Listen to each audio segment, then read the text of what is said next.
artinya kalian tuh, betul kan sih? Artian kan? Betul nggak artian kan? Hah? Baik kan? Kayu. Boleh.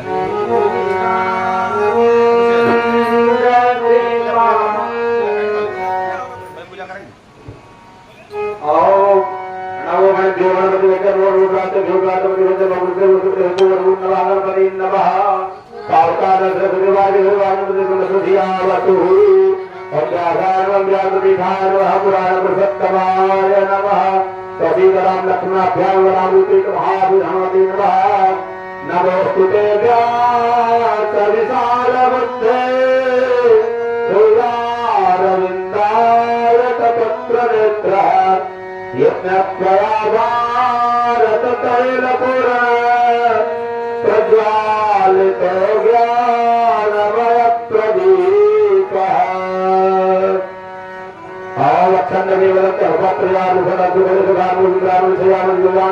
Hari माला आओ खरी ही कटे modak bump करते ही कसुवरी ही अस्वाय बचके करे अवतार स्नवः या रामंद्राबारुजं सीता परतं परकानुजं सुग्रीवं वायुभुवं च प्रणमामि पुनः मनोजगम्बालुतुल्यदेवं जितेन्द्रियं बुद्धिमतां वरिष्ठं वातात्मजं वारुदेवमुखं श्रीरामदूतं शरणं प्रपद्ये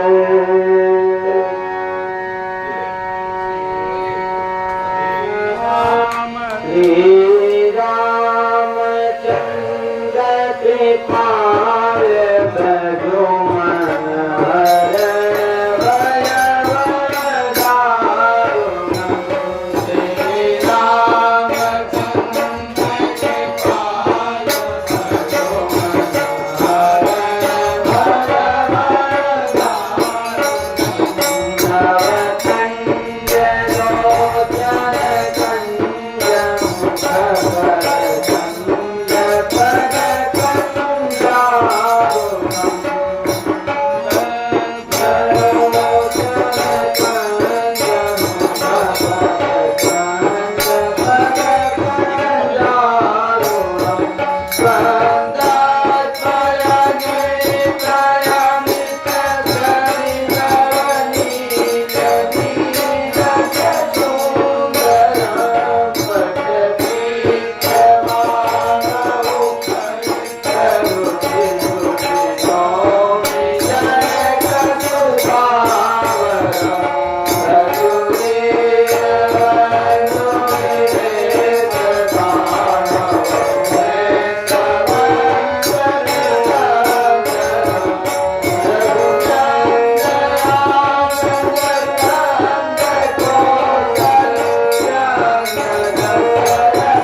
समर्पयामि पंकजेन्द्राय रामचंद्राय वामुकृतमहापुरुषे नमः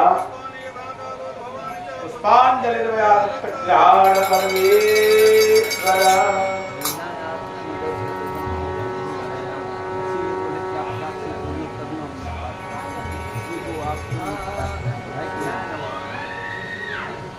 आगे कोरोना माथा पांडवाना दोषा सने नारितवा त्रकेसा कृष्ण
देवीं सरस्वतीं व्यासं ततो जयमुदीरये प्रसंगः फले अक्षौ निविष्य कथा में उपस्थित श्रद्धालु वृंद एवं हमारे सहयोगी लोग साधुगण आज भगवान भूतभवन शंकर के हेतु की कृपा कि हम लोग आज सत्संग में यहाँ बैठे हैं और इस सत्संग में हम लोग इसका लाभ ले रहे हैं। जन्म जन्मांतर के संचित पुण्य का जब उदय होता है तभी सत्संग का आयोजन किया जाता है और उसमें बैठ करके हम तभी इसमें आनंद प्राप्त कर सकते हैं। क्या सच्चिदानंद रूपाय विश्वोत्पत्त्यादि हेतवे तापत्रय विनाशाय श्री कृष्णाय वयं नमः। यह सच्चिदानंद स्वरूप भगवान राम सतचित आनंद है, सत है, चित है, लेकिन आनंद की हमें कमी है। क्यों कि हमें उसके लिए जैसे मक्खन दूध में है लेकिन मक्खन दिखता नहीं, उसे हमें क्या करना पड़ता है? मंथन करना पड़ता है। मंथन करने के बाद हमें माखन की प्राप्ति होती है। जैसे लकड़ी में अग्नि है लेकिन अग्नि दिखाई नहीं पड़ती, उसको हमको घर्षण करना पड़ता है और घर्षण करने के बाद अग्नि की उत्पत्ति होती है। उसी प्रकार हमारे बीच में भी आनंद है, सहजानंद है, लेकिन क्यों नहीं निकलता? हम मनोमथ नहीं करते, मन को मंथन नहीं करते हैं। आया है सबसे पहले अध्ययन, तब मनन, तब चिंतन, तब निधिध्यासन। तो सबसे पहले में अध्ययन के प्रति रुचि होनी चाहिए, तब उसको चिंतन करना चाहिए, तब आवर्तन और परावर्तन का मन में प्रश्नोत्तर करना चाहिए। भगवान है तो कैसे नहीं है तो किस जगह है? इस तरह की यदि आवर्तन और परावर्तन मेरे मन में होता है तो हम तीसरे काल में पहुंच जाते हैं। और उसके बाद क्या होता है? विश्वास, निधिध्यासन। तो हमें भगवान के प्रति विश्वास जगता है। इसलिए तो स्वामी तुलसीदास ने पूर्व में वंदना किया, नाना पुराण निगमा कमसम्मतम जप, पूरे पुराणों से भिन्न भिन्न ग्रंथों से लिया हुआ मेरा यह है। यदि किसी को सुनना है तो सुनो। और नरकारिया का स्वांत सुखाय रघुनाथ गाथा भाषा मतिमंजुलम आपोतु।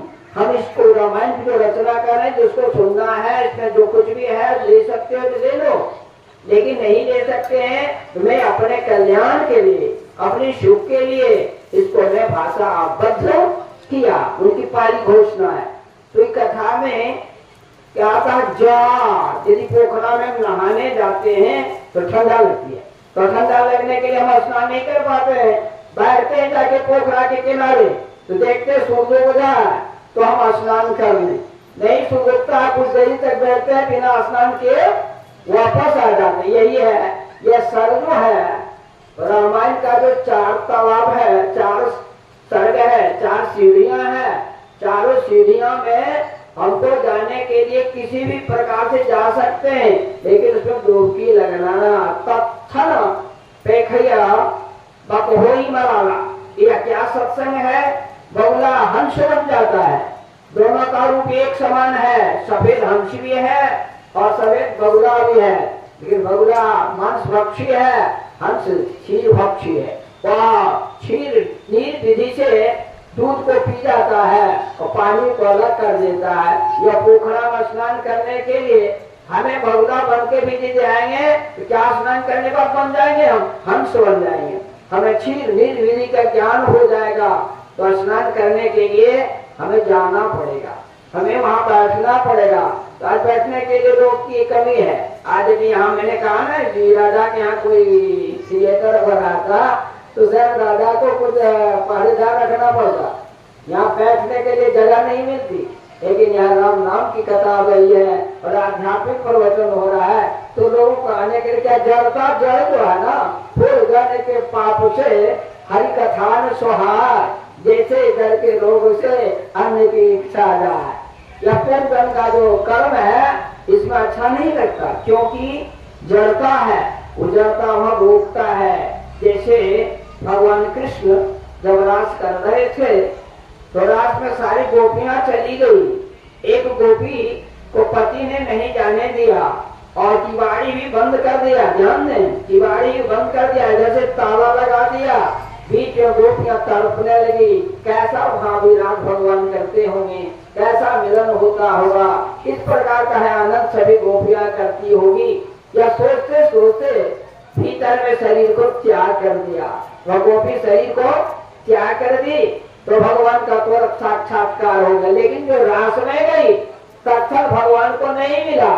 लेकिन यदि हम विरह भावना से जाए और न जाए, वहां से ही यदि हम कथा को विरह भावना से श्रवण करें तो गोपी की भांति भी हमको भगवान का साक्षात्कार हो सकता है। इसलिए गोपी को क्या कहा? गोभी पीवती जासा गोपी, जो इंद्रियों को पी लिया है, इंद्रियों को अपने वश में कर लिया है, वही गोपी है। इसलिए जो भी हम जाएंगे तो हमें गोपी बन के ही कृष्ण के पास जाना पड़ता है। लेकिन हमारे राम के यहाँ जाने के लिए केवल आदर्श चाहिए, केवल प्रेम चाहिए, केवल आचरण चाहिए, विचार चाहिए, भावना चाहिए। राम के यहाँ कोई मनाही नहीं है, आपको इंद्रिय करने की भी जरूरत नहीं है। आप विचार, भावना, साधना की जरूरत नहीं, केवल शुद्ध विचार। जब राम के पास संग होई जीव जब वही, जन्म कोटि यज्ञ ना सहित वही। गोस्वामी जी ने कहा भगवान ने जो मेरे सामने सामने आ जाएगा उसके जन्म कोटि का पाप को मैं नाश कर दूंगा। सामने जाके देखो, किसी के कहा कर्ज आप डालते हैं तो भगवान किसी दुकानदार के सामने अब नहीं जा सकते, गली से छिप के निकलते। उसे भगवान के आपने धोखा दिया है, भगवान के साथ आपने गलत आचरण किया, भगवान के नियम को आपने पालन नहीं किया, भगवान की भावना को आपने ठेस पहुंचाया, भगवान के सामने आपको लज्जा आएगी। इसलिए भगवान ने गीता में कहा एकाम लज्जा परित्यज्य माम एकम शरणम बलो। अपनी लाज को त्याग करके, अपने कर्म को शुद्ध करके तू मेरी शरण में आ जा। हम मोक्षिष्यामि मां शुचो, मैं तुम्हें पवित्र कर दूंगा, मैं तुम्हें शुद्ध कर दूंगा।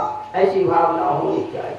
तो पर हरि नाम ले, और हरि नाम के बाद हमारे भगवान को वनवास की लीला होगी तो हम भगवान को ले चलेंगे और कल फिर लौटा के राजा अभिषेक भी कर देंगे चंद मिनटों में। तो आज हम भगवान की कथा ले रहे, पहले राम नाम ले रहे। राम नाम सुंदर करतारी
भगवान का विवाह का मंगल दान ब्राह्मण का पूजा मैंने कल सजाना से कराया। आज दशरथ जी सभा में बैठे हुए हैं। संयोगवश दशरथ जी का मुकुट कुछ टेढ़ा हो गया। महाराजा के सामने बोलने की किसकी क्षमता? किसी ने बोल नहीं पाया। लेकिन एक शक्ति है साहित्य में, लक्षणा शक्ति। तो भगवान की बुद्धि भगवान ने भेज दिया कि राजा दशरथ का मृत्युग्रस्त ना हो गया, समय आ गया भगवान का जंगल जाने का। तो मंत्री ने दर्पण राजा महाराजा को दे दिया। दर्पण से महाराजा ने अपना मुकुट देखा तो मुकुट टेढ़ा हो गया है, और जो वही कान पर दृष्टि पड़ी तो कान का कर्ण का केश पक गया है। जब वृद्धावस्था करीब 80 के ऊपर हो जाए तभी सब जगह केश पकता है, लेकिन कर्ण का केश बहुत विलंब से पकता है। राजा दशरथ ने सोचा मेरी के अंतिम अवस्था का यह लक्षण है, तो मुझे राम को युवराज का पद दे देना चाहिए। राजा ने मंत्रणा किया, अपने विचार मंत्रणों से किया।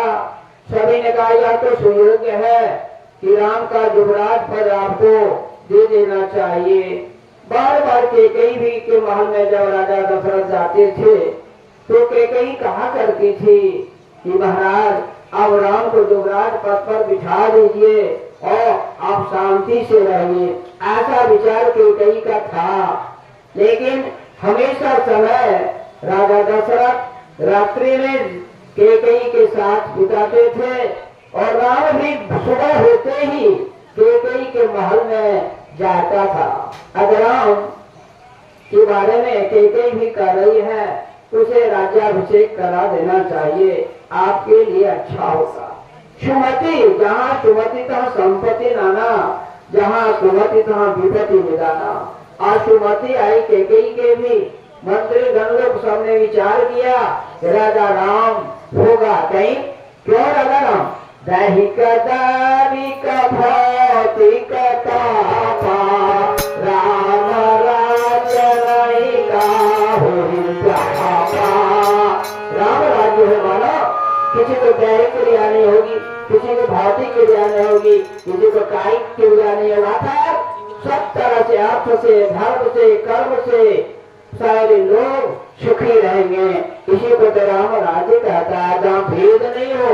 वह प्रजातंत्र का एक प्रारूप है। राजा दशरथ के समय भी भारत में प्रजातंत्र का ही रूप लाया। सबों से विचार किया, सबों से मंत्रणा किया, तब वशिष्ठ के पास भगवान की कृपा से राजा दशरथ पहुंचे। वशिष्ठ जी को प्रणाम किया।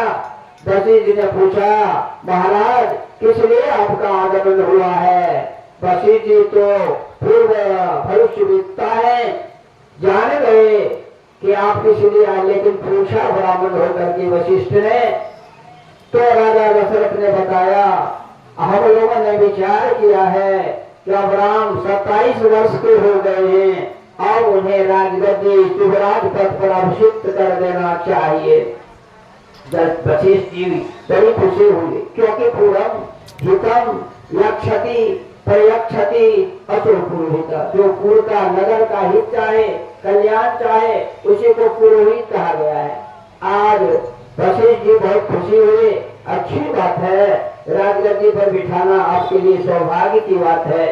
जिस गद्दी पर हरिश्चंद्र बैठा, जिस गद्दी पर भगीरथ बैठा, जिस गद्दी पर राजा दिलीप बैठा, जिस गद्दी पर रघु बैठा, रघुवंश कहलाया, उस गद्दी पर भगवान आज विराजमान होने वाले हैं। धन्य है। वशिष्ठ जी ने कहा कि मुझे तो ब्रह्मा जी ने, मेरे पिता ने कहा था कि आप पुरोहित कर्म करो बेटा, एक समय आपका आएगा। हरिश्चंद्र में भी वशिष्ठ जी थे। राम के 35वां पीढ़ी पहले हरिश्चंद्र हुए तो उस समय वशिष्ठ जी थे, उस समय विश्वामित्र भी थे। आज देखे कितना दुर्गदेवी वशिष्ठ जी है।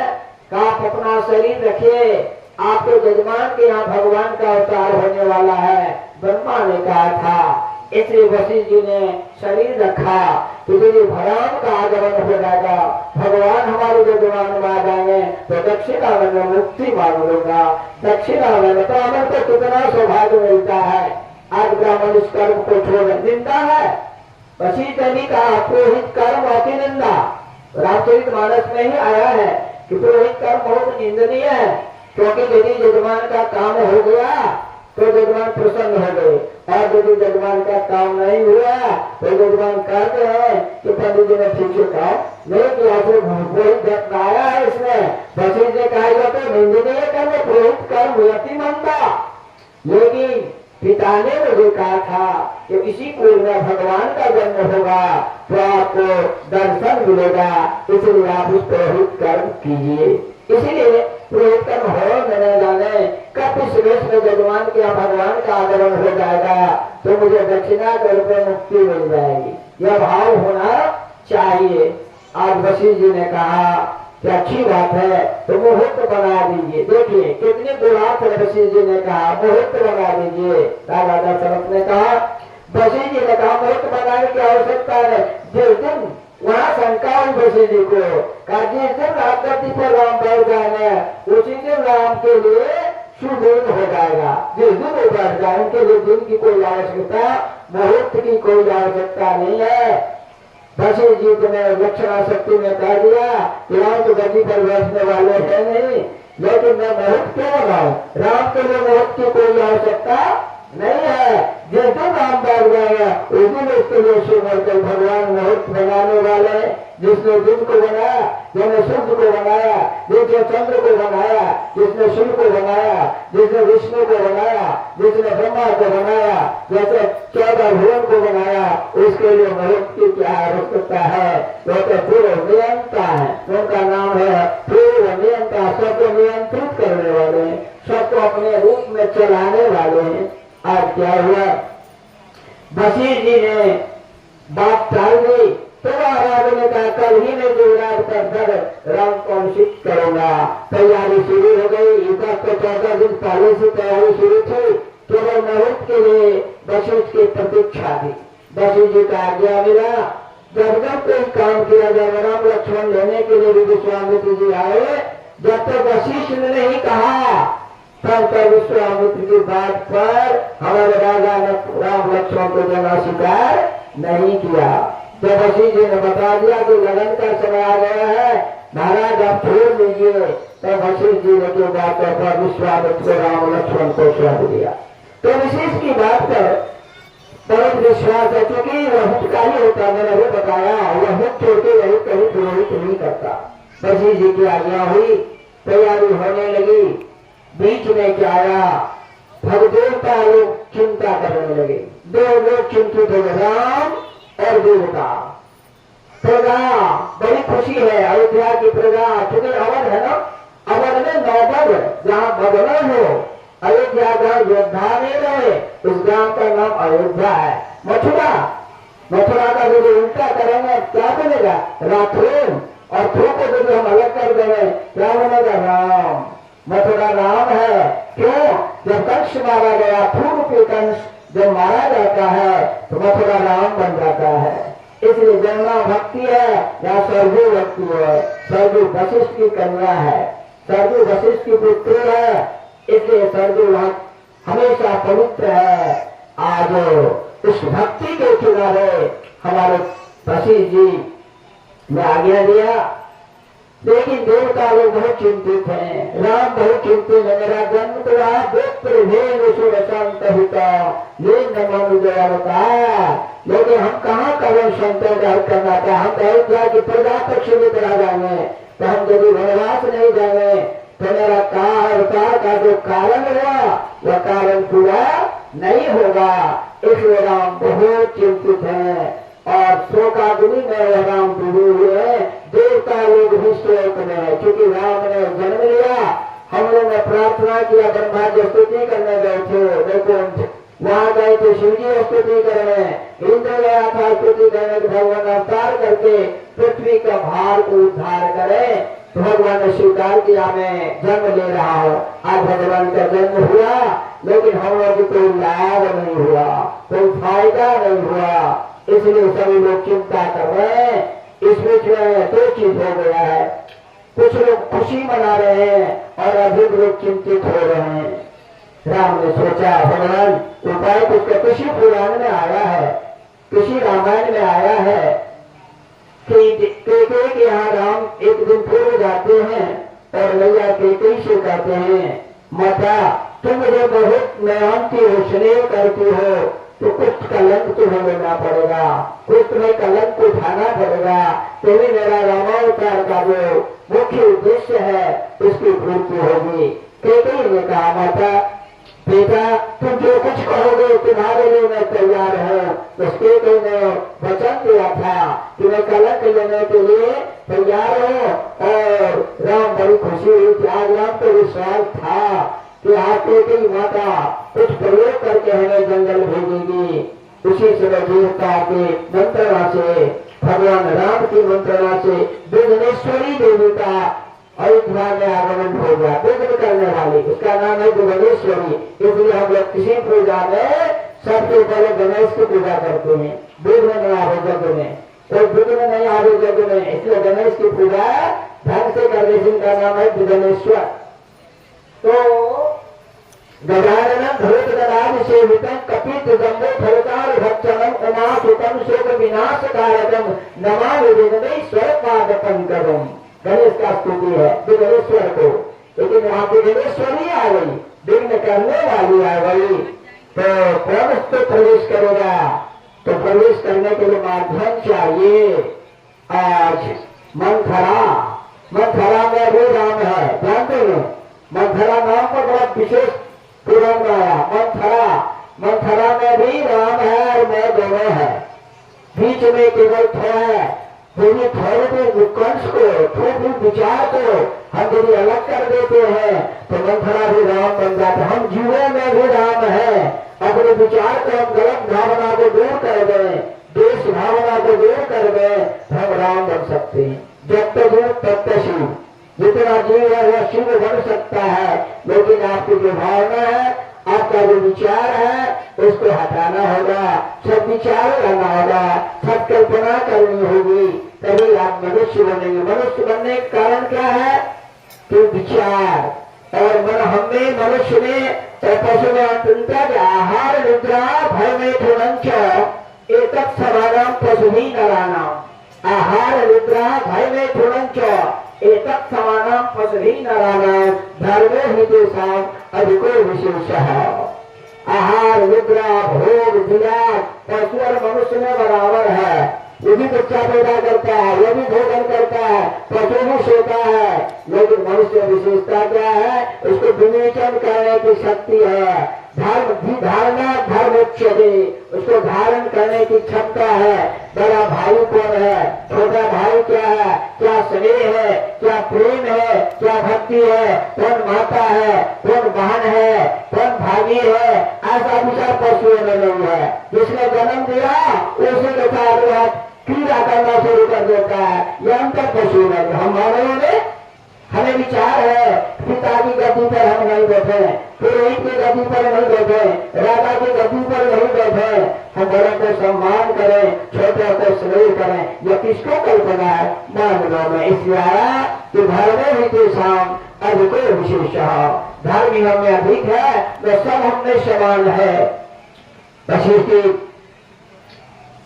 राम कैकेयी के भवन से लौट आए, भगवान को प्रसन्नता आई कि मेरा काम बनेगा। मंथरा निकलती नहीं थी, दासी क्या रहती है? बंधन में रहती है। आज दासी उन्मुक्त हो गई, कैकेयी ने छोड़ दिया। क्या छोड़ दिया? कौशल्या माता ने सुना हमारा बेटा राजगद्दी पर बैठेगा, अपने दासी को हीरा का मोती का हार दे दिया। तो हार दिखाने के लिए आदमी किसी आदमी को दे दिया जाए, नहीं करना चाहिए। तो जिसको कभी नहीं धन मिला है, तो जैसे छोटी नदी खल थोड़ी धन खरबोराई, तो उसने सबको दिखाना शुरू कर दिया कि हमको हार दिया है कौशल्या माता ने। इस बात को मंथरा ने देखा और देख लिया कि हमारी मना नहीं, कुछ नहीं थी, और कौशल्या के दासी को हार मिल गया। मंथरा के बात चोट लगी, मंथरा बाहर गई। भगवान और देवता ने सोचा यही अच्छा समय है, इसके हृदय में असत है, ज्वाला है, द्वेष है, देह है, आप प्रवेश करेगा। आप विघ्नेश्वरी देवी मंथरा के हृदय में प्रवेश कर गई और मंथरा घर में आई। तब तमाते हुए आई कि कौशल्या की दासी जो हीरा देखी, मोती देखी, तो देख करके गुस्सा करके आई और रोने लगी। रोने कैकेयी ने पूछा, और अब तब तक कैकेयी ठीक है। कैकेयी ने पूछा, क्या हुआ मंथरा, क्या राम को कुछ कष्ट हुआ क्या? कोई कुछ होता तो भरत के बारे में कैकेयी नहीं पूछती थी, हमेशा जी पूछती थी, तो राम के विषय में पूछती थी।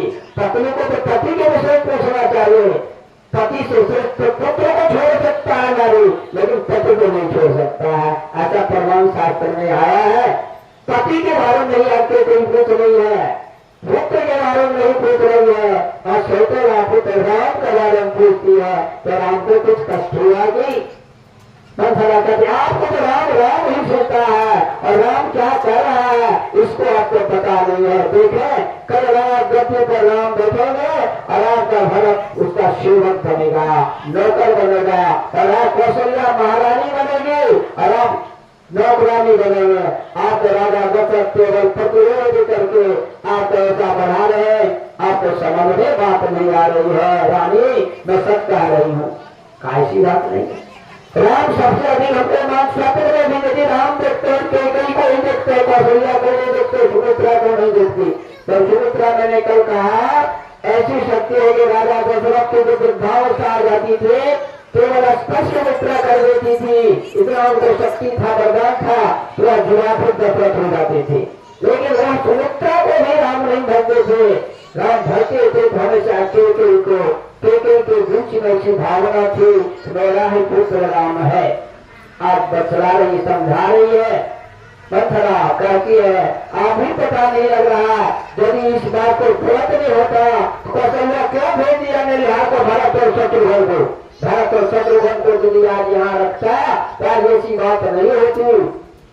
भगवान सोचते हैं बात तो बन गई, राम बहुत खुशी हो रहे हैं, शाम अंतर जाने है, राम समग्र बात तो मेरा हो गया, काम सफल हो गया, देवता लोग खुशी मना रहे हैं। हाँ हमारे अयोध्यावासी को पता है भी नहीं है कि षड्यंत्र शुरू हो गया है, सारे लोग खुशी मना रहे हैं, अब तीनों लोग खुशी मना रहे हैं। यहाँ अयोध्यावासी लोग खुशी मना रहे हैं, देवता लोग भी खुशी मना रहे हैं, और राम भी खुशी मना रहे हैं, दशरथ भी खुशी मना रहा है, कौशल्या भी खुशी मना रही है, सुमित्रा खुशी मना रही है, अभी कैकेयी भी खुशी नहीं है।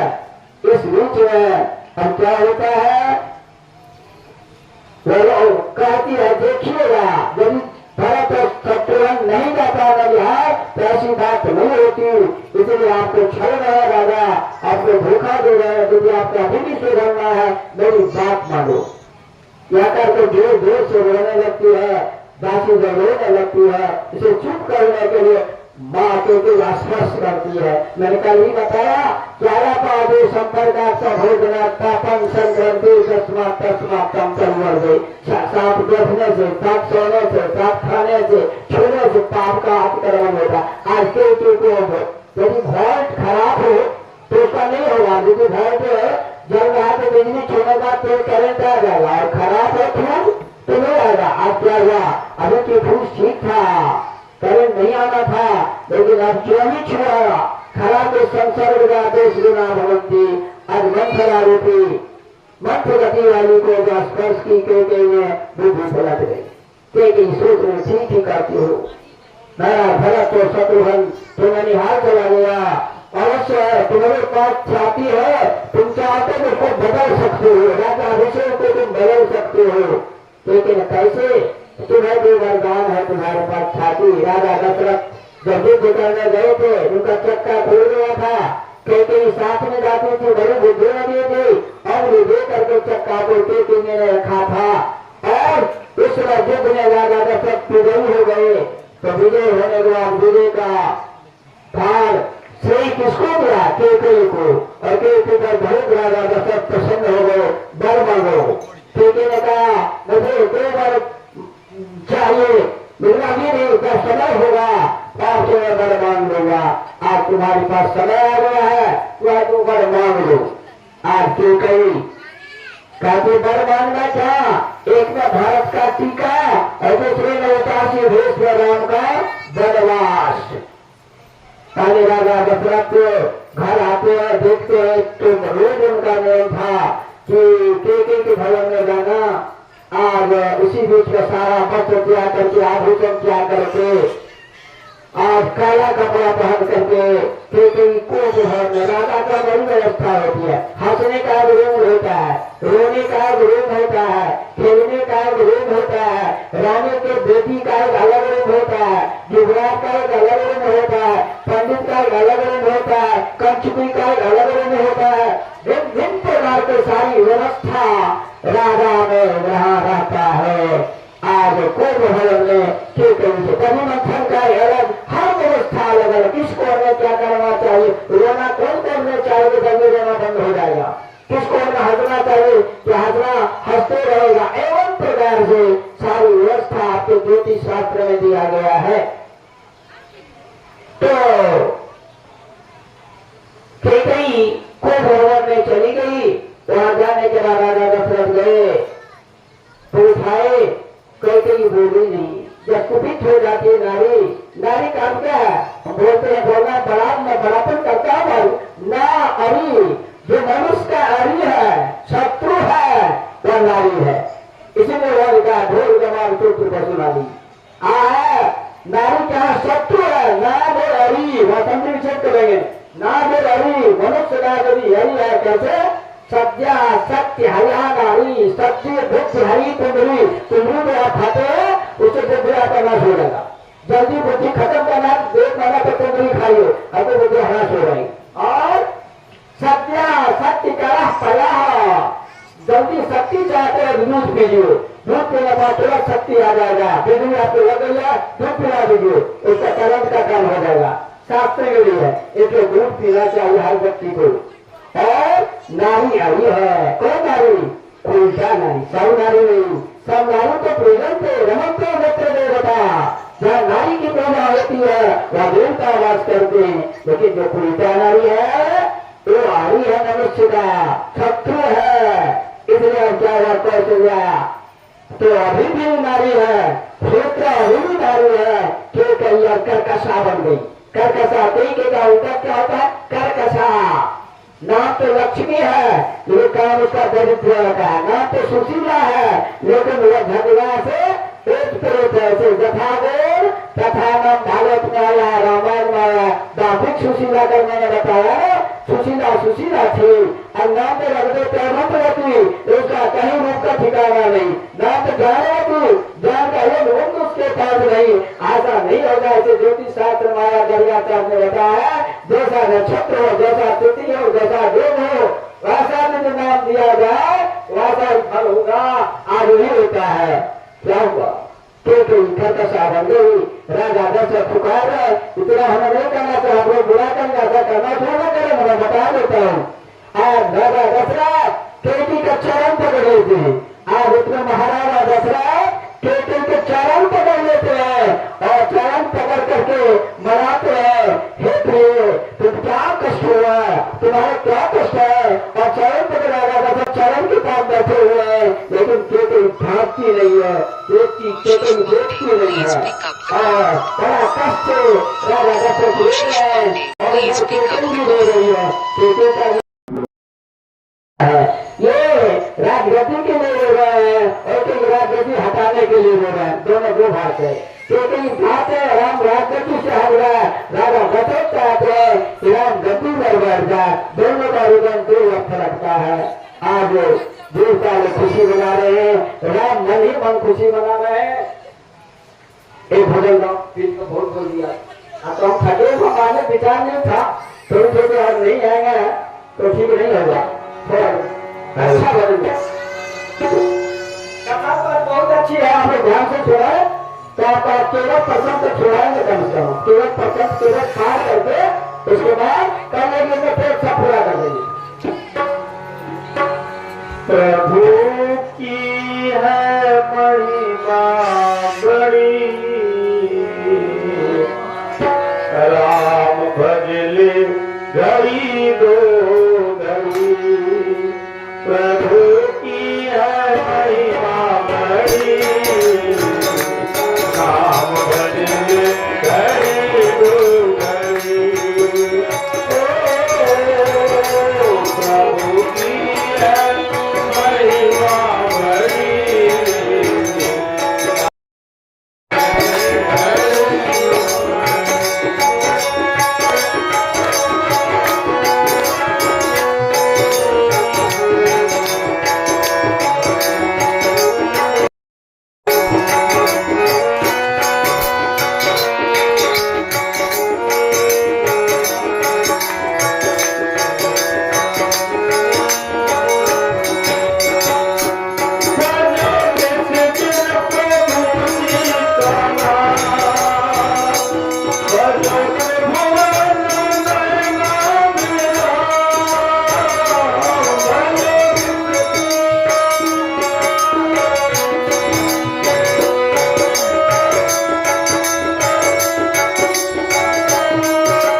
बहुत विनती करने के बाद देवी ने कहा अब प्रतिज्ञा करें। मंथरा ने कहा था प्रतिज्ञा करा लीजिए राम का कसम कभी कुछ बात करना।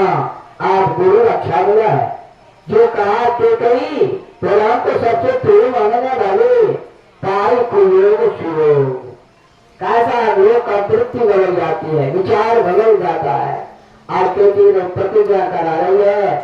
दशरथ कहते हैं रघुकुल रीति सदा चढ़ाई प्राण जाय परम चरण भाई। रघुकुल का नीति है प्राण जाए लेकिन भजन गाने वाला नहीं है। राजा दिलीप को सिंह खाने के लिए तैयार हो गया लेकिन गाय की सेवा को छोड़ करके दिलीप भागे नहीं। रघु ने सब कुछ निर्णम मन पाकर धम निधाया, सारा दान रघु ने कर दिया, कुछ घर में नहीं रखा। लेकिन जो अतिथि आया तो मिट्टी का बर्तन लेकर रघुनाथ आया कुछ शिष्य को। लेकिन कैसा 14,000 स्वर्ण मुद्रा जब मांगा तो एक भी पैसे नहीं है, एक भी बर्तन रघु के यहाँ नहीं है। लेकिन रघु का पुण्य के प्रभाव से बात मारा तो आज वर्षा हो गई, स्वर्ण की वर्षा हो गई दक्षिण दिशा में। कुछ लोग कहते आज भी जो भीड़ है दक्षिण दिशा में पहाड़ों सा और रघु के द्वारा बरसाया हुआ स्वर्ण मुद्रा का ही भीड़ है। इतना पैसा बरस गया पुण्य के प्रभाव से और कैसा उस तरह का ब्राह्मण था कैसा ताता दो चार अधिक ले लेता लेकिन मात्र 14,000 मुद्रा को दक्षिणा के लिए लेके गया और 14,000 मुद्रा का सब मुद्रा को वही अयोध्या मिट्टी में छोड़ दिया। ऐसा इसलिए राम राज्य की कल्पना, राम राज्य ऐसा है किसी को किसी का चाह नहीं, ताले नहीं लगते थे। दुकानदार दुकान पर नहीं भारत बैठता था, फल अपने आप मृत्यु होते होते फल लग जाता था। समय पर वृष्टि होती थी, समय पर कृषि का कार्य होता था, समय पर प्रसव होता था। ऐसा राम के राज्य का विधान है। तो आज दशरथ जी प्रतिज्ञा राम कसम खाते हैं और कई बोलती है आप क्या कहें भरत का ही टीका आप भरत को टीका दे दें और राम को उदास वेश में आप वनवास भेज दीजिए। पहले टीका तो स्वीकार भगवान ने कर लिया। जब वनवासी भेज कहा तो राजा दशरथ ने सोचा कि मुझे खाने के लिए जंगल का रही मैं क्या जाऊंगा। जो आप पहली में कहा बर उदासी तो राजा दशरथ ने सोचा कि मुझे जंगल की आज्ञा दे रहे मैं तैयार हूँ। जब रात 14 वर्ष वनवास की घोषणा राम की कर दी तो राजा दशरथ मूर्छित हो गए। राजा दशरथ मूर्छित हो गए और पृथ्वी पर केले की भांति गिर पड़े। और अब उठाने वाला विराट कोई श्लोक में पहुंचा खुद भवन में कही और राजा दशरथ राम राम इधर राम राम हुआ भी कह रहा है, दोनों राम राम कह रहा है। एक ही भी राम राम बोल रही है और हमारा राजा दशरथ भी राम राम बोल रहे हैं। दोनों राम राम कहते कहते सुबह हो गया। कौशल्या माँ बोली देखो कि अभी भी राजा दशरथ कहते भवन से बाहर नहीं निकले। सुमंत को बुलाया गया, कोई दूसरा नहीं जा सकता, मंत्री को अधिकार था। मंत्री ने घंटी बजाई, चाहे घंटी आती थी 1-2 घंटे के लिए घंटी आती थी। घंटी को बजाया, राजा दशरथ ने किवाड़ खोला, देखा कि अब उसी का अवस्था में बैठे हुए हैं। कई से विलाप कर रहे हैं। राजा दशरथ की आंसू बहा रहे हैं। या देख करके आश्चर्य हुआ। कभी राजगद्दी का व्यक्ति यह क्या हुआ, क्या हुआ। सुमंत के सामने राजा दशरथ रोने लगे। मैं बहुत गलती कर दिया, यदि मैं शपथ को नहीं करता हूँ मुझे अवगत होगा। और यदि कैकेयी ने कहा था उसी रात्रि में कि यदि आप मुझे वरदान नहीं देंगे तो आपको अवश्य होगा, हमारी मृत्यु होगी। और यदि आप हमें वरदान देंगे आपकी मृत्यु होगी, हमको अवगत होगा। ध्यान दे दो बात, यदि आप राम को वनवास भेजते हैं मुझे अवगत होगा, आपकी मृत्यु होगी। और यदि वनवास नहीं भेजते हैं तो आपका अवगत होगा, हमारी मृत्यु होगी। अब क्यों है, अब क्या करना चाहिए। वही बात है, रामायण का इतना सुंदर प्रसंग है कि जब मैंने 30 को पढ़ा तो रामायण में एक एक चौपाई का 3-4 दिन आप बोल सकते। इतनी सुंदर सुंदर व्यवस्था दी गई है। तो समय तो कम है और 1.5 घंटा में हमको कहना है, 3 घंटा से हम लेते पड़े मतलब एक प्रसंग अच्छा से होता है धीरे धीरे। तो ठीक है, राजा दशरथ की प्रतिज्ञा है। सुमंत जी को बुलाया, सुमंत जी के आए तो राम को बुलाया, राम को बुलाए सुमंत जी। राम आए सामने, राम को देख करके दशरथ ने कहा बेटा मैंने गलती कर दिया, लेकिन गलती को तुम ही सुधार सकते हो। तुम्हें मैं वनवास कभी अपने जीते जी नहीं भेज सकता, लेकिन मेरा क्या है कर्तव्य है, मैं मान चुका हूँ तुम्हारी कसम खा करके। अब तुम्हारे ऊपर विचार है। हे सुमंत जी इसे 2-4 दिन जंगल दिखा करके और वापस ले आइएगा। सुमंत नाम कितना सुंदर है, जिसका सुंदर मंत्र है, सुंदर विचार है, वह मंत्री सुमंत है। कितना सुंदर नाम रखा है राजा दशरथ, जिसके सारा दशरथ जो 10 दिशाओं को अपने वश में कर लिया है वह दशरथ है। अब राम को बात हुई, राम ने कहा अच्छी बात है। राम बड़ी खुशी से बाहर निकले। कौशल्या माता के पास प्रणाम किए, माता को सुनाया, माता रोने लगी।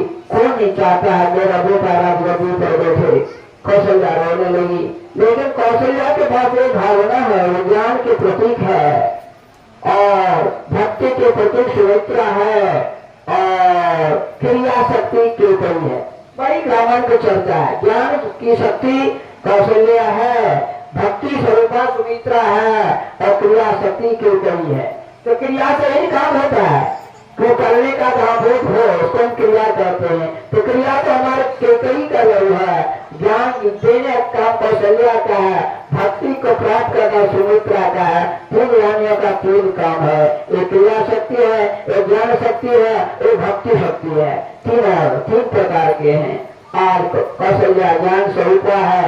तो सोचिए भरत को राजगद्दी मिले, मैं बहुत खुशी हूँ, लेकिन राम को जंगल नहीं जाना था। राम तुम घर पर रहो, भरत राजगद्दी पर बैठे, मुझे कोई चिंता नहीं, मेरा ही बेटा बैठ रहा है। कौशल्या को कहने पर राम ने कहा माँ पिता का आज्ञा का यदि मैं पालन नहीं करता हूँ तो पुत्र का हमारे लायक नहीं रह सकता। परशुराम ने पिता का ज्ञान किया, रेणुका का सुरक्षेपण कर दिया। रेणुका को थोड़ा विलम्ब हुआ था आने में, वही पाप मुझे आग लग गया है, वही पाप मुझे लग गया कि माँ छोड़ के मुझे जाना है। मैं परशुराम अवतार में अपनी माँ का सुरक्षेदन कर दिया था, इसलिए राम कहते हैं इसमें मुझे यह पाप लग गया है, इसे माँ छोड़ करके हम आज जंगल जा रहे हैं। कौशल्या रोने लगती है, कौशल्या रोने लगती बेटा या फिर क्या क्या बोले, नया पति ने नया फोन लिया, फिर कहा बेटा तुम मत जाओ, राम गद्दी पर नहीं बैठेगा, भारत गद्दी पर बैठेगा, मुझे खुशी होगी। राम कहा नहीं, पिता का आदेश है, पिता का आदेश तो मैं अवहेलना नहीं कर सकता। और राम जाने के लिए तैयारी करे, उसी बीच में लक्ष्मण जी आ जाते हैं। लक्ष्मण जी आते हैं, भैया क्या हुआ, क्या उसे कोलाहल किस बात की है? तथा सुमन जी ने कहा राम को राजा दशरथ ने 14 वर्ष के लिए वनवास किया। 14 वर्ष क्यों? 13 वर्ष होता, 12 वर्ष होता, 18 वर्ष होता, 14 वर्ष क्या, उसका वृत्तांत मैं सुना देता हूँ। पतंगा था जो रावण का वध करेगा, मेघनाथ का वध करेगा, उसको 14 शक्ति को शुद्ध करना होगा। 5 कर्मेंद्रिया, 5 ज्ञानेन्द्रिया, 10 मन बुद्धि चित्त अहंकार, 14 या 14 को जो शुद्ध कर लेगा, 5 कर्मेंद्रिया, 4 ज्ञानेन्द्रिया और 4 आत्मा चतुष्ट मन बुद्धि चित्त अहंकार, ये चारों मिला के 14 होता है। ये 14 को जो शुद्ध कर लेगा वही रावण को मार सकता है, वही मेघनाथ को मार सकता है। इसलिए भगवान को 14 वर्ष, क्योंकि 14 दिन पहले से रामगति की तैयारी हो रही थी, इसलिए मंथरा ने कहा कि कहीं तुम्हें पता है 14 दिन पहले से तैयारी हो रही थी, इसलिए 14 वर्ष वनवास बन रहा है। तो मंथरा को पता नहीं था आध्यात्मिक, लेकिन मंथरा ने 14 दिन की जो तैयारी देखी, इसलिए भगवान तो 14 वर्ष के लिए वनवास के लिए कीर्ति को प्रेरणा दी। आप देखें, इसलिए 14 वर्ष का वनवास हुआ तो राम जाने के लिए तैयार है। कोलाहल मत रहा, भरत जी ननिहाल में, शत्रुघ्न जी ननिहाल में, केवल लक्ष्मण घर में है। लक्ष्मण सभी से बैराग्य रूपी लक्ष्मण जाए हैं। लक्ष्मण ने कहा तुम्हें आते क्या करूँ, मैं तो भैया जंगल गए हैं, तो मैं भी घर में रहने वाला नहीं हूँ। बहुत राम ने मनाया, लक्ष्मण मुझे वनवास पिता ने दिया है, तुम्हें जाने की कोई आवश्यकता नहीं है, पर कोई जाने की तुम्हें आवश्यकता नहीं है। लक्ष्मण जी जाके रोने लगे और तब राम ने कहा जाओ अपने माता से तुम आज्ञा लो। आजकल हम लोग कहते हैं माँ पिता के बिना आज्ञा लो, हम चले जाते चले जाते दिल्ली, कम से माता पिता से आज्ञा लेना चाहिए, माता पिता के विचार करना चाहिए, माता पिता के सामने मंत्रणा करना चाहिए, तभी कहीं कुछ काम कदम उठाना चाहिए। और लक्ष्मण जी जाते सुमित्रा के पास, उसका नाम दिया सुंदर मित्र है सुमित्रा, संत करो श्रेष्ठ मित्र, जो सुंदर मित्र हो उसी का नाम सुमित्रा है। आज सुमित्रा के पास जाते हैं लक्ष्मण, और लक्ष्मण जी प्रणाम करते हैं तो सुमित्रा कभी बड़े हो भाग्य पुत्रवती बेटी बड़ी, मैं आज पुत्रवती हो गया। जिस पुत्र का भक्ति राम के प्रति हो, भगवान के प्रति हो, वही पुत्रवती है। आज रामचरितमानस में बड़ा ढंग से सुमित्रा का प्रशंसा किया गया है। वाल्मीकि रामायण में सुमित्रा ने कहा अयोध्याम जनकात्मना रामं दशरथं विद्धि तात सुखम। हे लक्ष्मण, बड़ी सौभाग्य है, तुम्हारे कारण ही राम जंगल जा रहे हैं और कोई दूसरा कारण नहीं है।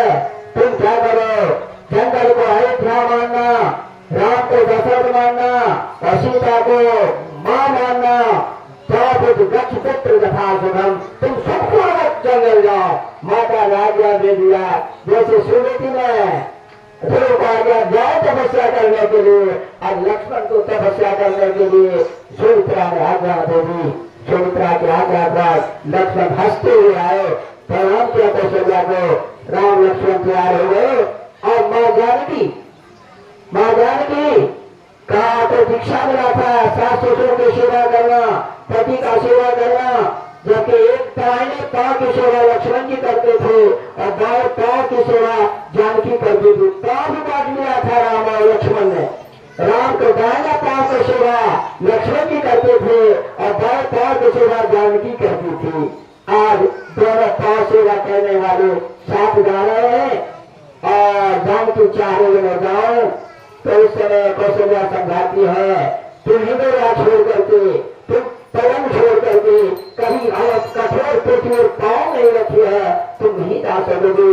तुम मेरा है, तुम्हारा अच्छी पुष्प के समान कोमल शरीर है, तो जंगल कट गया गिरने में तुम नहीं जा सकोगे। सिंह की गर्जना होगी, भालू की गर्जना होगी, भिन्न भिन्न प्रकार के पशुओं का गर्जना होगा, तुम डर जाएगी, मत जाओ। बहुत प्रकार की सीता को समझाया जाता है, लेकिन सीता कहिए पति बंधु, पति मित्र, पति सर्वदैव पति मेरा भाई है, पति मेरा बंधु है, पति मेरा सखा है, पति मेरा गुरु है, पति मेरा सब कुछ है। ऐसे में पति छोड़ के बदला नहीं रह सकता है। जीव बिन देह नदी बिनु बारी, ते सही नाथ पुरुष जैसे नदी बिना पानी का और पुरुष के बिना नारी का कोई संबंध नहीं है, इसलिए मैं यहाँ नहीं रह सकती। एवं प्रकार से बहुत विचार हुआ, इतना सरल तो नहीं है। बहुत विचार करने के बाद माँ जानकी को कौशल्या ने आज्ञा दी और सुमंत को कहा गया था दशरथ के द्वारा कि 4 दिनों तक घुमा के जब राम नहीं लेते तो छोड़ देना, तो लक्ष्मण को और हमारे जानकी प्राण से प्रिय है उसको लेते आना। आज सुमन जी सुबह हुआ, देवता को प्रणाम करते हैं, मणिवेश धारण करके राम निकलते हैं और सारे गांव के लोगों को पता लग गया कि राम वनवास जा रहे हैं। सारी प्रजा ने रथ को रोक दिया, रथ को रोक दिया, सारी प्रजा घेर के राम के रथ को बगल में खड़ा हो गए। राम ने विनती किया, नहीं माना, रथ बढ़ाने का आज्ञा दिया, रथ को जो करे आगे प्रजा खड़ा हो जाए, जाने के लिए क्षमता नहीं है। राम रोने लगे, प्रजा भी रोने लगी, कहा मैं आपके साथ आऊँ, जहाँ राम वही अयोध्या। प्रजा की नारा था जहाँ राम वही अयोध्या, जंगली हमलों के लिए अयोध्या है। आज प्रजा चल रही है, राम राज्य में चलो, प्रजा साथ चल रही है, साथ ही साथ प्रजा सरदार बूढ़ा बाल वृद्ध बनता सब लोग पीछे पीछे जा रहे हैं। राम बालक आगे जा रहा है, तमसा नदी के किनारे पहुंचा, रात्रि विश्राम हुआ। वहां से 30 किलोमीटर आगे अयोध्या से तमसा नदी के किनारे पहुंचा, वहां विश्राम किया। रात में सारे लोग सो गए। राम ने सुमंत को कहा, मंत्री महोदय यही सौभाग्य है, हमें प्रजा छोड़ेंगे नहीं, हमें अक्षर करना होगा, अक्षर करके वहां से भागना पड़ेगा। इसलिए राम रथ को आकाश मार्ग की ओर से ले चले, जहाँ कोई परिचित देखेगा घोड़े का तो देखते देखते हम लोग को पीछा करेगा। इसलिए आज राम को आकाश मार्ग से घोड़ा, दशरथ का घोड़ा आकाश मार्ग में भी चलता था। आकाश मार्ग से सुमंत जी राम लक्ष्मण सीता को लेकर के तमसा से सिंगरेपुर पहुंचे और सिंगरेपुर में विशाल रात की कथा हो गई। समय तो चलता गया तो निषाद रात के वहां पहुंचा। निषाद रात को सोचा कोई सेना हमारे आक्रमण करने आ रहा है। आप सब लोग कांपने लगा, फिर पता लगा कि राम आ रहे, तो बाल सका था। राम को देखते हुए निषाद रात ने सब अपने नलगा से ढिंढोरा पिटा दिया, सारे लोग सेवा में एकत्रित हो गए। निषाद रात के यहाँ दे करके सारे रात तृप्त कर निषाद रात ने रात्रि में वहां विश्राम किया और विश्राम करने के बाद वही लक्ष्मण गीता शुरू हुई। लक्ष्मण गीता आपके रामचरितमानस में वही निषाद रात और लक्ष्मण की जो चर्चा है, बाकी जो चीज जो है उसको हम लक्ष्मण गीता कहते हैं। उसी समय केवट को पहरा देने का मौका दिया गया था।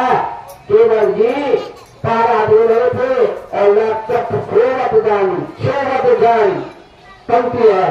तो लक्ष्मण ने सोचा कि राम सो गए हैं और सो जाने के बाद तो लक्ष्मण और निषाद राज ने बातचीत होने लगी राम के विषय में। राम कौन है, सारा प्रबल बंद परमेश्वर है, एवं प्रकार से उनकी सारी शक्ति का बखान लक्ष्मण ने निषाद राज को कर दिया और निषाद राज की और लक्ष्मण की वार्ता को केवट ने सुन लिया।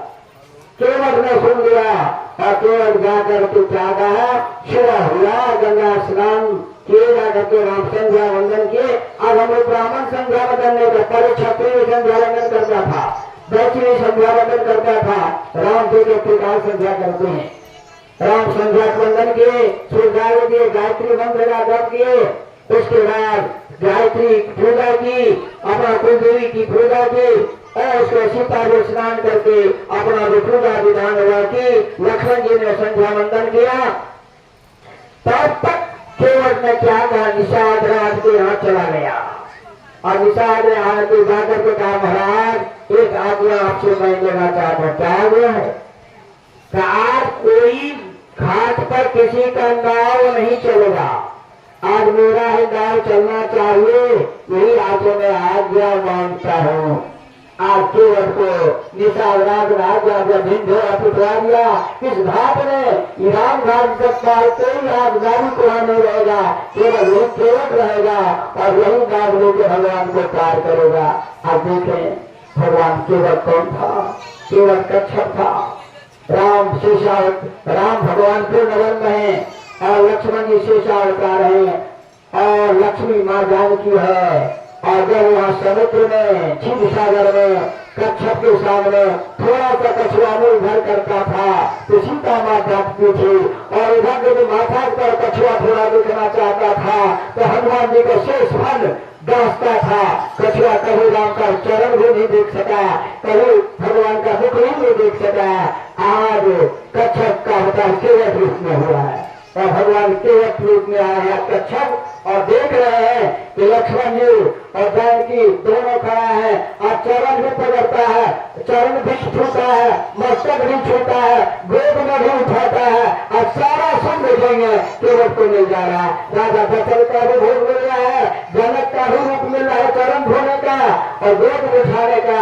दशरथ ने जो राम को गोद उठाया है, आज केवट को गोद उठाने का भी भगवान का मौका मिल रहा है। ऐसा सुअवसर कभी मिलता नहीं। तो मैं केवट प्रसंग को बड़ा ढंग से सुना के कथा विश्राम करूंगा। थोड़ा एक भजन शत्रुघ्न सुना है और उसके बाद आगे चलेंगे।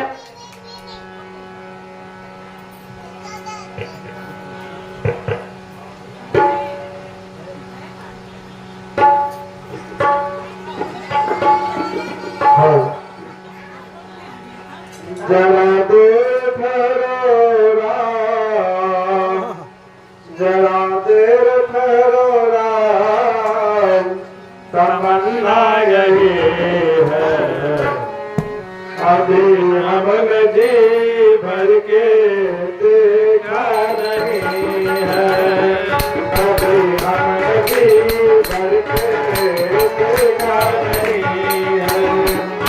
जरा देर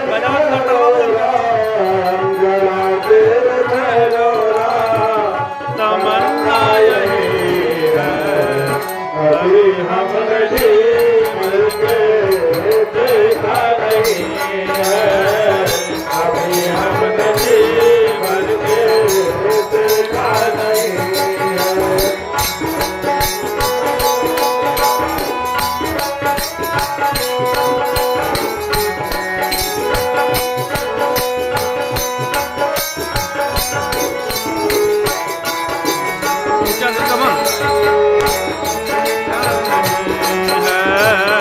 अभी हमने जी भर के देखा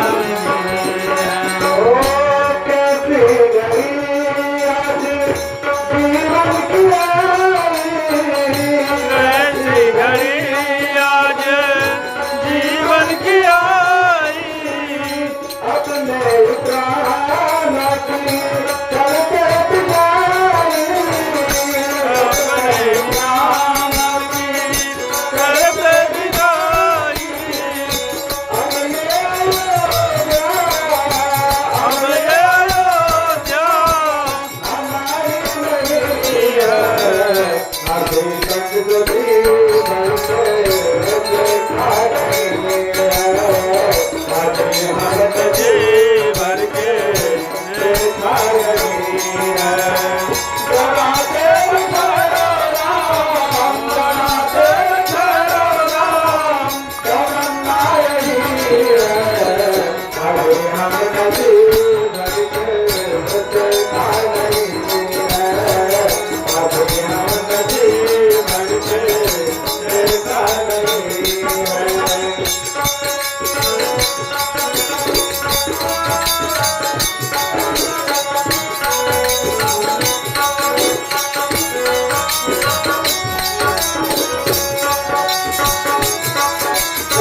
गंगा के किनारे राम लखन जानकी माँ खड़ी है। केवट को भगवान नाव लाने के लिए कह रहे हैं। केवट बहुत चालाक है। केवट ने उस दिन नाव को कहाँ रखा? गंगा के मध्य भाग में। किनारे नाव रहता है, लेकिन केवट ने नाव को बीच में रखा।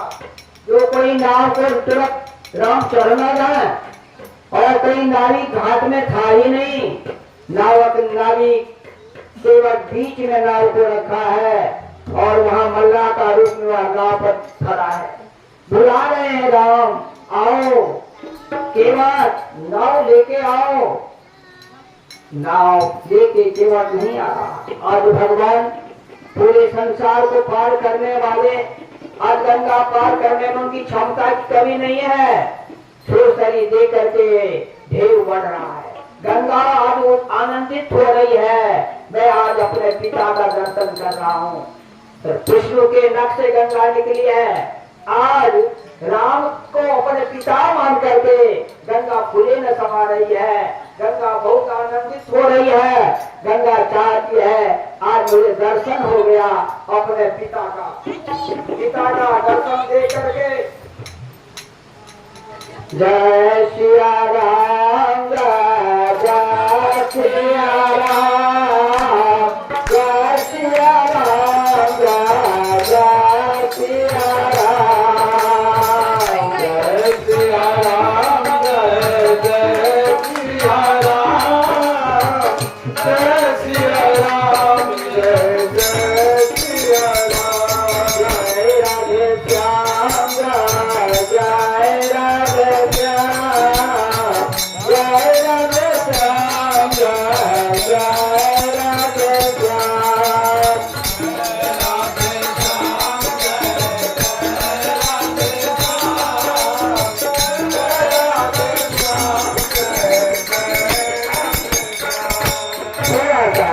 हनुमान जी हरिदास जी रामचरितमानस की टीका लिख रहे थे, और टीका लिखते लिखते उन्होंने कहा वह हनुमान जी मौजूद था, और वहां लिख रहे थे जब असुर वाटिका में हनुमान जी गए तो अशोक वाटिका में लाल फूल को देखा। हनुमान जी वही थे।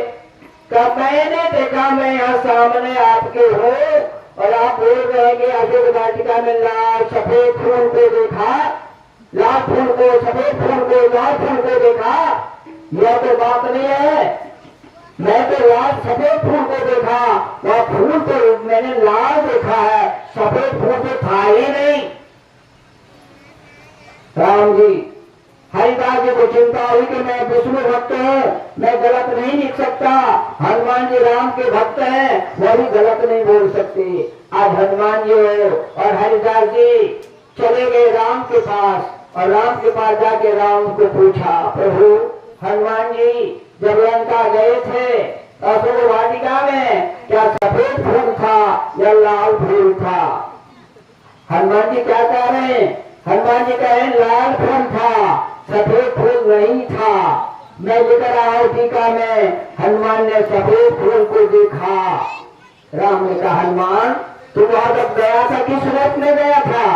कनक भोगराकार शरीरा, मेरी आंखें लाल लाल हो गई थी। मैं जब किसी राक्षस को देखता था लगता है उसको मार डालूं। तो बताओ, जिस प्रकार में तुम चश्मा लगाओगे उसी प्रकार के वस्तु नजर आएगी। तुम जैसा चश्मा पहनोगे वैसे जैसी श्री दृष्टि वैसे सृष्टि। तुम भक्ति में आ जाएगा तो भक्ति में लग जाएगा, तुम भोग में लग जाएगा भोग में लग जाएगा। युक्ति तुम्हारे ऊपर है, तुम कैसी सृष्टि करना चाहते हो वैसी दृष्टि रखो। प्राचीन तो फूल हनुमान जी सफेद ही था, आपकी आंखें लाल हो गई थी, इसके बाद फूल आपके लाल नजर आया था, फूल तो सफेद ही था। कथा में थोड़ा बिगड़ आने पर हम भटक जाते हैं। कथा में एकदम कथा टूट के जाना वो हत्या का वध है। आज हत्या का कथा पांच मिनट सुना और 10 मिनट चला गया, आया काम नहीं सुने वो सब होता है। कथा नहीं वो ध्यान दे वो मेढक बनता है। हम उसे प्रमाण नहीं करना चाहिए, आपके इस्तेमा है, लेकिन हम कहते नहीं है। लेकिन जब प्रसंग आता है इस गति पर बैठने पर उतना भाव में रखना पड़ता है। क्या प्रसंग क्या ले तो आप लोग थोड़ा सा 1 घंटा ने कहेंगे समाप्ति कर देंगे। ठंडा से देखिए, जो बात 1 घंटा सोचे कि हम पंडित जी के हैं, पंडित जी का आपका जीवन सुधरेगा। राम की कथा सुनेंगे तो आपका उसका फल मिलेगा। ऐसी बात नहीं मिलेगा ना, आपको फल मिलेगा। और बेसी दिन नहीं है, मेरे सुमन जो मेरा रिकॉर्ड है कि हमें कथा कर अपने मुझे अपनी प्रशंसा नहीं करनी चाहिए, फिर भी यहाँ मौजूद है। इसके जजमान के हमें कथा कर रहा था, उसको 10 साल शादी हो गया, 5 बच्चा नहीं हुआ था, 12 बच्चा नहीं हुआ। और उसके बाद बोल हमको आठ दिन का पंडित जी वो हमको बेटा हो जाए, कभी पंडित पोकेट में कि बेटा देंगे कहा मेरे फिर हफ्ता दीजिए। इतना कहने के बाद क्या आपको भाव आया? मैंने कहा आप लोग कैसे आदि आशीर्वाद देते हैं? कहा हम आशीर्वाद तो मैं आज घोषणा करता हूँ, अभी तो रिकॉर्ड है, घोषणा करता हूँ कि आज नहीं उनको एकदम दक्षिण जिले में पुत्र होगा और पुत्र अच्छा होगा। 2 पुत्र है, 2 इसी का निर्माण है, 2 पुत्र हुआ, टेप रखता है, टेप रखा, पुत्र हो गया। और फिर बसे पूर्व वही देख के हमको कहा कि आपका जन्म बेटा हो जाता है। एक बार कह दीजिए ना, इसी के जन्म से हमने कहा दिया यहाँ भी वहाँ भी बेटा हो गया। भगवान के पास यहाँ भी बेटा हो, राजा को बेची दे भाई, यहाँ भी बेटा होगा, टेप कर ले। मैं प्रशंसा नहीं करता, भगवान विश्वास करके कहता हूँ यहाँ भी बेटा होगा और मुझे कुंडली लिखने का मौका मिलेगा। मैं दावे के साथ चाहता हूँ, लेकिन क्या विश्वास विश्वास रखेंगे होगा, विश्वास नहीं तो नहीं। विश्वास करके बंदी क्या हो गया? इतना विश्वास कीजिए, विश्वास जरूर रखिए और कथा प्रेम से सुनिए। कथा में 1 घंटा आगे बढ़िया मैं पुनिया बच्चा कहता काफी पर छोड़ दिए, एक गप नहीं। हमारी कथा में गए तो हम मोबाइल में अंग्रेजी बोल रहे हैं, चुपचाप। अब राम लखन जानकी खड़ी है, केवल रफले के बीच मझधार में खड़ा है, गंगा फुलेरी समा रही है और गंगा चाहते चरण कब तक पखारे। लेकिन आज केवट के आहो विनती करते करते राम थक गए। केवट का कहा नहीं, एक शर्त है, उस शर्त को आप विचार करें कि रकम मरण में जाना। कहा आपके मन को मैं जानता हूं, आपकी क्या शक्ति है उसको मैं जानता हूं। तो राम की शक्ति को शिव नहीं कर सके, ब्रह्मा जी नहीं कर सके, उस शक्ति को आप केवल चैलेंज दे रहा है। केवल ने कहा मैं जानता हूं, मरण में जाना। क्या आप लक्ष्मण जी का क्या मरण आपने जाना? लक्ष्मण जी को चुप रहना नहीं आता, जान के मरण को जानते हैं। कहते जो जानता है लक्ष्मण जी आप ही उसको जानते हैं, जो मैं जानता हूं वो आप नहीं जानते। कि लक्ष्मण जी ने उससे बताया था राजा विषाद को, क्या मैं जो जानता हूं उसको आप नहीं जानते हैं। इसलिए एक उपाय है, सुनने में आया है, महाभोज को भोज महाप्रभा है, इनकी जो चरण आप नहीं, जिसको आपने देखा उसको ही अंगारी बना दे। पत्थर में देख लक्ष्मण ने कहा पत्थर में देख, किसी को तो राम ने बनाया नहीं। कहा केवल प्रश्न करता है, राम ने जिसको देखा उसी को नारी बना दिया। इसलिए हमको राम ने देखा है, हमारे नाव को देखा है, हमको बुलाया है, हो हमारा नाव नारी बन जाए तो हम दामनी बन जाएगी, तो उसको हम कहाँ से सेवा करेंगे, उसके कहाँ से हम कुछ करेंगे। और हमारे घरनी घर में उसको मैं क्या समझाऊंगा, कैसे पालन पोषण करेंगे, छोटे छोटे बच्चे हैं। इसलिए आपका चरण धोए बिना मैं पार नहीं करूंगा। राम जी ने बहुत विनती किया। उसके बाद कावड़ मरण क्या जानते हो?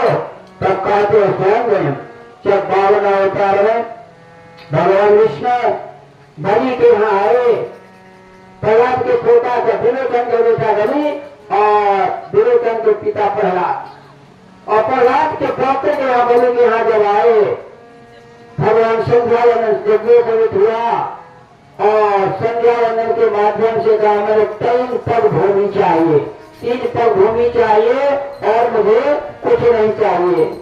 तो 3 पग भूमि लेने के लिए यज्ञ हो रहा था। उस यज्ञ में शुक्राचार्य आचार्य थे। शुक्राचार्य ने मना किया तो मत तो छलिया है, संग्राम में तुम्हारा पुरोहित को हित चाहता हूँ, यह छलिया है तुम्हें छल करेगा, इसलिए तुम दान का माफ मत करो।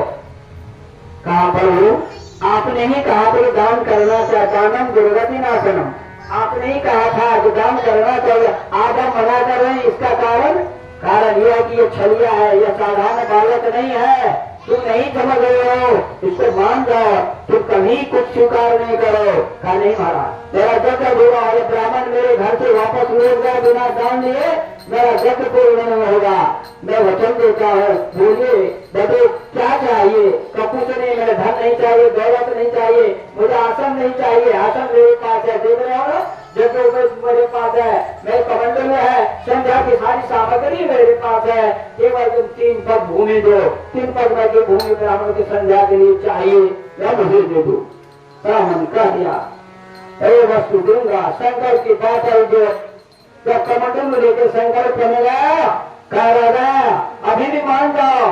शुक्राचार्य कमंडल में घुस गए और कमंडल में घुस करके जल गिरे, गाना गजा गिरते मंत्र पढ़ेंगे ब्राह्मण तो हमने संकल्प होगा।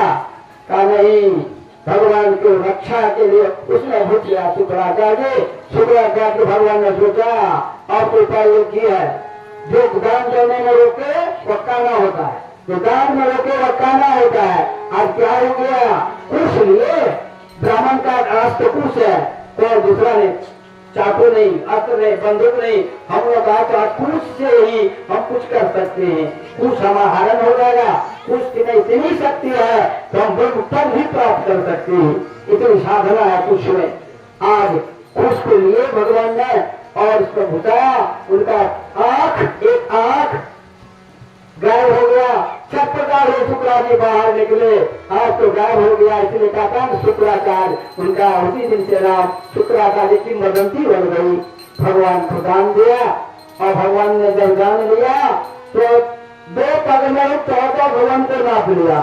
1 पग कहा गया कि राजा बताओ, बड़ी कांपने लगे। ठीक है शुक्राचार्य हमारे पुरोहित हमारे हितकारी होता है, तो हमारा तो कल्याण कर रहे थे शुक्राचार्य, मैंने अवहेलना किया और भोगू का क्या होगा? आपको एक पक्की कोई जगह खोजे जल्दी होता है, संध्या का समय बीत रहा है, कहा अब तो मेरे पास कुछ मेरा मस्तक है और कुछ है नहीं मेरे पास। एक पांव भगवान ने मस्तक पर रखा, बलि पाताल चला गया। कहा तुमसे हम प्रसन्न है राजा, बोलो आप तुम वर मांगो क्या चाहते हो। देखें भगवान कितना दयालु। कहा आप वर मांगो क्या चाहते हो तुम। पाताल में रहोगे 12 विद्वान तुम्हारे साथ रहेगा और स्वर्ग जाओगे 12 मूर्ख तुम्हारे साथ रहेगा। तुम क्या चाहते हो चुन लो। मैं स्वर्ग में भेज सकता हूं लेकिन स्वर्ग जाएगा 12 मूर्ख तुम्हारे साथ रहेगा और तुम पाताल में रहोगे 12 विद्वान तुम्हारे साथ रहेगा। क्या चुनते हो चुन लो। पहले ने होशियार था बोली, कहा मुझे पाताल चाहिए लेकिन विद्वान चाहिए, मूर्ख मुझे नहीं चाहिए। क्योंकि जब इंद्र वज्रपात करते हैं बलि को मारने के लिए, हम लोग मारने के लिए नहीं करते हैं।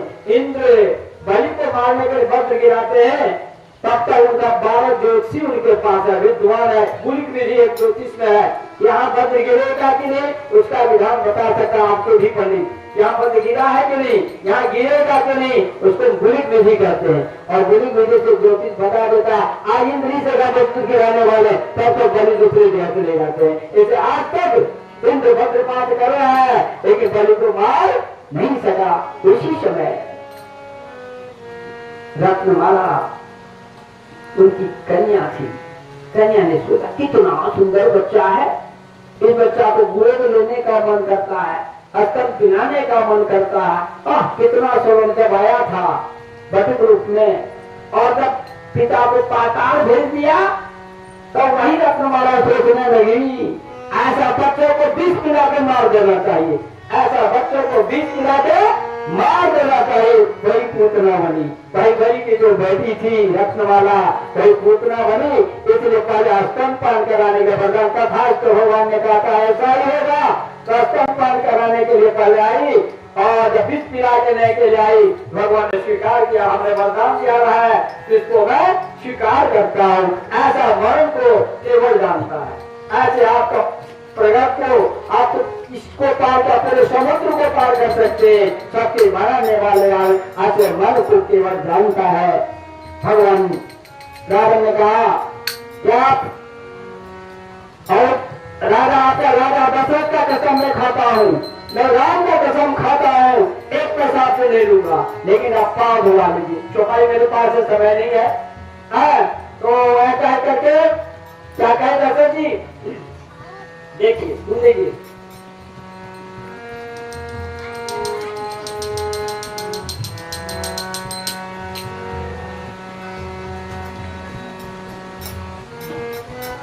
मोहिरा पद पदम छोड़त करन चाहिए, पद पदम छोड़ी चढ़ाई नारन करन चाहिए। वही राम रानी करत सबत सब सती करता तीर मारही लखन जबलाज न पथारी हो तब लगी न तुलसी दाना कृपाल पार पारी हो। देखो आपके चरण कमल छोड़ के मुझे कुछ नहीं चाहिए, मैं आपसे हतराई नहीं चाहता हूँ। वही राम और दशरथ का कसम है। लक्ष्मण जी गुस्सा जाते हैं, तुम राम का कसम और मेरे पिता का कसम क्यों खा, तुम बाण से मौड़ा दूंगा। उस समय राम जी कहते हैं लक्ष्मण थोड़ा शांत रहो, देखो मैं आपको क्या क्या बोलता है सुनो। तो विद्वान को पहले समझना चाहिए, सुनना चाहिए, चिंतन करना चाहिए, मनन करना चाहिए, तब उसका आवर्तन प्रवर्तन करना चाहिए, तब उसका प्रयोग निधि ध्यान करना चाहिए। अभी क्या ठहरो, तो शांत रहो। लक्ष्मण जी तीर निकालते हैं कि मैं उसको मारने के लिए मेरे पिताजी का नाम क्यों लिया। उस समय अब क्या कहता है केवल बड़े तीर मारे लखन पे पथारी है। नहीं पठाऊंगा, भले लखन मुझे बाण मार दे, तीर मार दे, लेकिन मैं बिना पार धोए पार नहीं करूंगा। इसलिए आप क्या कर रहे हैं तुलसीदास जी के भगवान राम का चरण का अभिनंदन और सौभाग्य केवल को मिला है। और केवल जी वो बार बार विनती करने के बाद लखन जी की गुस्सा को देखते हुए थर्रा रहा है, लेकिन बात होने की उत्कट अभिलाषा है कि मैं अपने कुल को तारूंगा, अपने गांव को तारूंगा, अपने पिता को तारूंगा, अपने करूंगा। ऐसा भारत में विश्वास हो, जो भारत भूमि है एक केवल छोड़ता है, मैं अपना उद्धार करूं, अपने परिवार का उद्धार करूं, अपने गांव का उद्धार करूं, अपने पिता का उद्धार करूं। ऐसा कौन होगा? ऐसा भारत भूमि है। इसलिए मैंने भावी सर्वेशु गणेशु नरति सर्वेशु गणेशु कर्ण सर्वतीर्थाना तेन भारत मुच्यते। इसे भारत भूमि है, ये ज्ञान भूमि है। यहाँ हर सौहार्द है। अपने पिता के मृत्यु में हम कितना मुदन करते हैं, भ्राता के मृत्यु में कितना मुदन करते हैं। विदेश चले जाए कोई जरूरत नहीं, पिता क्या है, भ्राता क्या है, पत्नी क्या है, किसी से कोई ठिकाना नहीं। कि आज हमारे यहाँ अपने पुत्र के लिए हम आज भी अपना शरीर छोड़ सकते हैं। ऐसा प्रमाण भारत में आया है। पेटा बच जाए, तुम्हारी जब आया यहाँ, तुम्हारी आया तो उस समय भी मुसलमान को पता लगा कि आप शक्ति है, प्रार्थना शक्ति किया तो चंगा हो गया और बाप मर गया। ऐसी हमारे यहाँ परंपरा है। यहाँ इस्लाम धर्म वाले भी इसको मानते। रहीम जब गया राधा हरंतो, कृष्ण पागल है, पागल राम राम राधा राम राम जप रहा है, कृष्ण कृष्ण राधे राधे। वहां गया रहीम तो कहा हे राधा मुझे कैसी भक्ति मिलेगी? तो भगवान को कृष्ण हमारे रहीम कवि कहते हैं राधा प्रत्यम अरवे हरंते। हे कृष्ण आपके पास मन की कमी है और मेरा मन दुखी है, तो आपके मन को राधा ने चुरा लिया है, कृष्ण के मन को राधा ने चुरा लिया है। आपके पास मन की कमी है और मेरे पास मन ही मुझे दुख दे रहा है, इसे मेरे मन को आप ग्रहण कर लें। हे कृष्ण मेरे मन को आप ग्रहण कर लें। मरे मनुष्य नाम कारणम मेरे मन को आप ग्रहण कर लें। हे कृष्ण आपके पास मन की कमी है और मन मेरा दुखी दे रहा है, उस मन को आप ग्रहण कर लें। तो भगवान मन को लेंगे तो आपको सब कुछ ले लेंगे, उद्धार कर देंगे। आज देखिए वहाँ केवल नाव नहीं लाया, घंटा 2 घंटा हो गया, जो पूर्ण परम परमेश्वर कहीं टिकने वाले नहीं, आज खड़ा है तीनों शक्ति।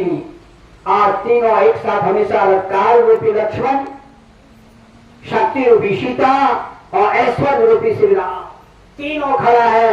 ये 3 तरह से सृष्टि चलती है। काल हमेशा रहता है, काल कभी समाप्त नहीं होता। काल हमें प्रलय के बाद भी, प्रलय के पहले भी और आज भी, बीच में भी काल हमेशा रहता है। भले शक्ति और ऐश्वर्य की कमी होती है, भगवान हमेशा नहीं प्रकट आते, शक्ति हमेशा प्रकट नहीं आती, लेकिन काल रूपी लक्ष्मण हमेशा रहते। हर परिस्थिति में काल रहता है। इस काल को हमको ध्यान देना चाहिए तो गलती नहीं होगी। हम काल को अपने ऊपर रखेंगे तो कभी गलती नहीं होगी। आज क्या हुआ? नहीं माओ दौड़ के हमारे राम जी का तो देरी मत करो, जल्दी माओ लाओ। बहुत सारा हो गया। बेटी शब्द माना होता जल्दी, फिर अच्छे नाव को बुलाते हैं, नाव जाता है और जो तुम्हारा मन शुक्र के राम देते समय हो जाए, शुक्र भी देते हैं, नाव आता है केवल और पानी में कठोर छोटी कठोरा भी उछलता है, नाव में पानी फेंकता है, छोटा सा कठोरा लेके जाता है, तो भगवान के एक एक करके पार होंगे। आज पानी जाता है, उसका नाम का तो धो नहीं, एक काम है। अपने परिवार को बुला लाता हूँ, लक्ष्मण का देखो इसका बहाना, अभी इतना दिनों किया और पता परिवार बुला के तब पास होंगे। नहीं, परिवार में ना अकेला नहीं होता, पत्नी होना चाहिए ना, पूजा कर रहे भगवान को चरण दे रहे हैं ना दौड़ के घर गया, अपना बच्चा को बुलाया, अपनी पत्नी को बुलाया और बुला करके चारों से घेर लिया। चारों बच्चा था, पत्नी थी और घेर करके राम का एक पांव धोया और फिर उसको स्वयं पी गया। सब चरणों लग ले गया, फिर जलाया। तब तक भगवान पांव नीचे रखने थे, नीचे रख गया। गलती हो गई आपसे प्रभु, फिर तो धोनी लग गई और फिर पानी लाके आया, पानी लेके आया और फिर अपना गमछा उछा दिया। धन्य है केवट का भाग, अपना वस्त्र को जो भगवान शुद्ध करा रहे हैं, केवट उस गमछा पर अपना भगवान का पाँव रखते हैं, गमछा से धोते हैं, फिर उसके ऊपर अपना चादर पर भगवान का पाँव रखते हैं, फिर पानी लाके धोते हैं। आपकी जाके दाहिना पाँव तो वह बाया का पत्नी धोएगी, पानी पत्नी जाके लाती है, एवं प्रकार के पान होते हैं, वह पानी अपने बच्चा सबको पिला देती है।